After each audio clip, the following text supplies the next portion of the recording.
Hello বন্ধুরা, আশা করি তোমরা সকলেই খুব ভালো আছো। আর আমার নতুন আরেকটি ব্লগে তোমাদের সকলের জন্য রইল আমন্ত্রণ। আর এই সময়টা হচ্ছে রোববার, ওই সকাল 9:30 মতো হবে। বাইরে বীভৎস বৃষ্টি হচ্ছে আর আমি ঘরদোর পরিষ্কার করতে শুরু করেছি। আর আমি আমার আজকের ব্লগ এই সময় থেকেই শুরু করলাম। আর যেহেতু সকাল 9:30, বুঝতেই পারছো অনেকটাই বেলা হয়ে গেছে। আর তোমরা তো সকলে জানোই যে আমার সকাল শুরু হয় অনেক সকাল থেকে, তাই জন্য না ঘরের অনেকখানি কাজ কমপ্লিট হয়ে গেছে। আর আমার আর ফুলের টিফিন খাওয়াও হয়ে গেছে। ফুল ওই ঘরে একটু মোবাইল নিয়ে বসেছে আর আমি এদিকে ঘরদোর পরিষ্কার করতে শুরু করেছি। আর যাই বলো বন্ধুরা, সেই বর্ষা হোক, শীত হোক আর গ্রীষ্মকাল হোক, ঘরদোর পরিষ্কার করতেই হয় 2-1 দিন বাদে বাদে। গ্রীষ্মকালে আর শীতকালে যেমন আমি সবসময় বলতে থাকি যে প্রচণ্ড ধুলো হয়, আর তোমরাও দেখেছো যে রাস্তা থেকে কী পরিমাণ ধুলো আসে ঘরে। আমি এবেলা পরিষ্কার করলে ওবেলা দেখি ফার্নিচারের উপরে একদম একটা ধুলোর আস্তরণ পড়ে গেছে। কিন্তু বর্ষাকালে আবার কী সমস্যা বলো তো, এমনিতে ঠিকই আছে, কিন্তু প্রচণ্ড পায়ে পায়ে বালি আসে, পুরো ঘরদোর বালিতে না কিচকিচ করতে থাকে, জানো তো। আর সব সিজনেই কিছু না কিছু সমস্যা কেন হয় বলো তো, ওই সামনের রাস্তাটার জন্যে। গ্রীষ্মকাল আর শীতকালে তো দেখিয়েছি যে কী পরিমাণ ধুলো আসে রাস্তাটা থেকে, আর রাস্তা কীরকম ধুলো ধুলো হয়ে থাকে। আর বর্ষাকালে কি সমস্যা বলো তো, পুরো রাস্তা না কাদা কাদা হয়ে আছে। তোমাদেরকে না এখন আমি দেখাতেই পারিনি যে আমাদের বাড়ির সামনেটা কি অবস্থা, রাস্তা পুরো কাদা, জানো তো বাইরেটা। আর ওই কাদাগুলোই তো পায়ে পায়ে আসছে না। আর এই সমস্যার সমাধান তো কোনো দিনই হবে না, কারণ আমি আমার আগের অনেক ব্লগে বলেছি যে আমাদের সামনের রাস্তাটা কোনো দিনই পাকা হবে না। তার কারণও আমি বলেছি, তাই যতদিন বেঁচে আছি এই সমস্যা তো ভোগ করতেই হবে।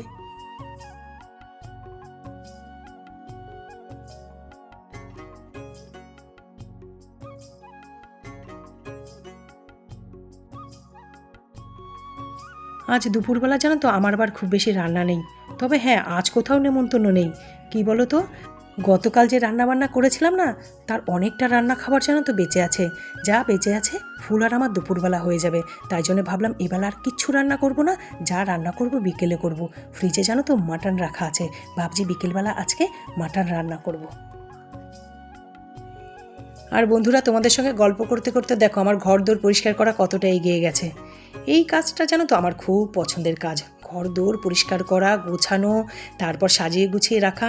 যেটুকু জিনিস আমার কাছে আছে তাই দিয়েই সাজিয়ে গুছিয়ে রাখা, এই আমার বড্ড পছন্দের কাজ। আর এই কাজটা না আমার ছোটোবেলা থেকেই খুব পছন্দের। সে একঘেয়েমি লাগুক, অনেকেই হয়তো বলবে যে একঘেয়েমি ঘরদোর পরিষ্কার করা, একই জিনিস পরিষ্কার করা। কি বলো তো, এই কাজটা না আমার বড় পছন্দের কাজ। তাই একঘেয়েমি লাগলেও কিচ্ছু করার নেই, এই কাজটা তো আমি মাঝে মাঝেই করি। মাঝে মাঝে কি, তোমাদেরকে আমি মাঝে মাঝে দেখাই, আমি রোজই করি জানো তো।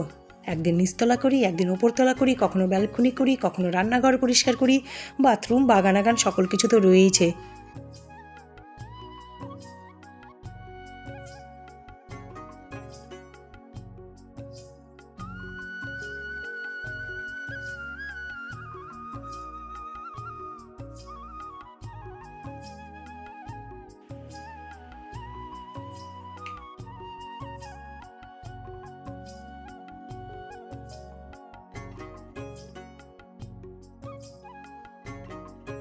ঘর দোরগুলো পরিষ্কার করে গুছেই এবারে দেখো ফুলের চুলগুলো নিয়ে পড়েছি। জানো, চুলগুলো না একদম খড়খড়ে হয়ে গেছে। বাচ্চা মানুষ তো, ওখানে না ও সেভাবে যত্ন করতে পারে না একা একা। যে কটা দিন এসছে চেষ্টা করছি মাথায় ভালো করে তেল দিয়ে দেওয়া, তারপর একটু কিছু প্যাক বানিয়ে দেওয়া। বলছি যা এগুলো মেখে স্নান করে আয়।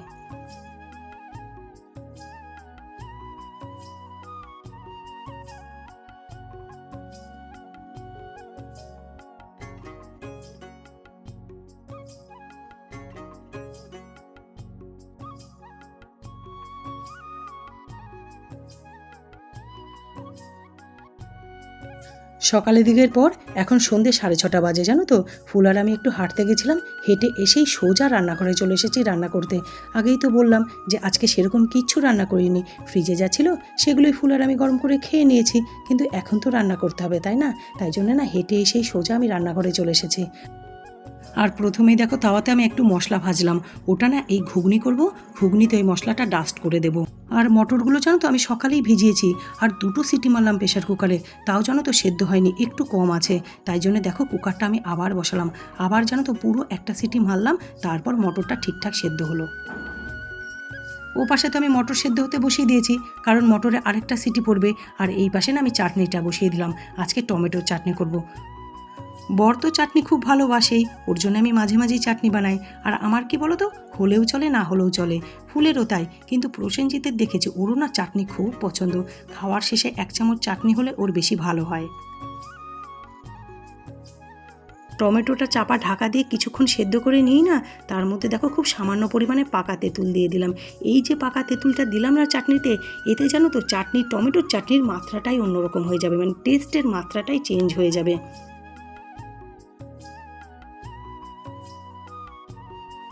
ওদিকে তো চাটনিটা বসিয়ে দিয়েছি, আর এদিকে কি করব বলো তো, ঘুগনিটা যেন তো রান্না করে নেব।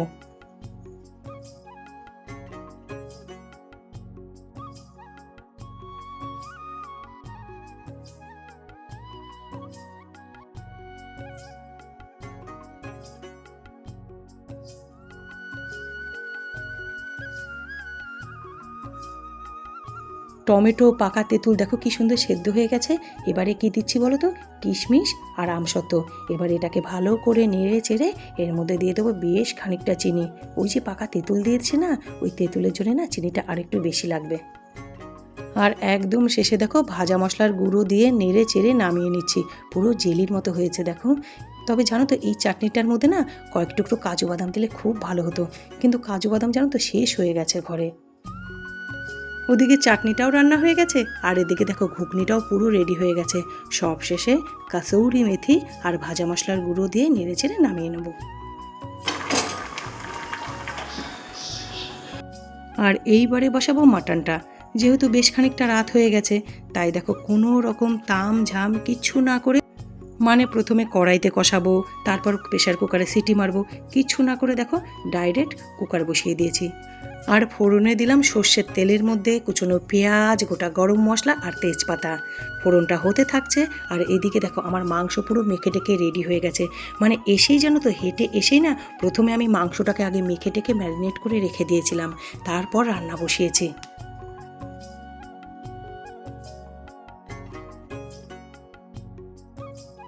মাংসটা তো কষছে, আর এই পাশে দেখো আমি মাংসে ঝোল দেবো বলে গরম জল বসিয়ে দিয়েছি। ওই দেখো এক পাশে গরম জল হচ্ছে, আর এক পাশে মাংসটা কষছে। আর এর মাঝে হাতে যেটুকু সময় পেয়েছি দেখো আমি রান্নাঘরটাও পরিষ্কার করে নিয়েছি, আর সাথে রান্নার বাসনগুলোও মেজে নিচ্ছি। কি বলো তো, চুমকিদি তো 2 দিন কাজে আসেনি, কে জানে আগামী দিন আসবে কিনা, তাই জন্য জানো তো রান্নার বাসনগুলো অন্তত মেজে রাখলাম।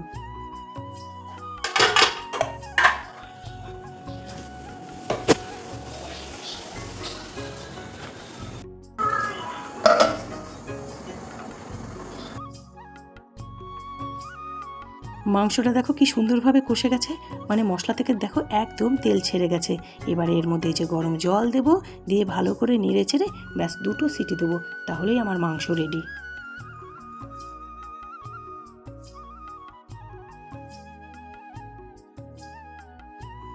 আর সব শেষে দেখো বসালাম ভাত, তাও খুব কম পরিমাণে, মানে আমার আর ফুলের মতো। কারণ প্রসেনজিৎ আর বর দুজনেই বলেছে মাংসর সঙ্গে রুটি খাবে।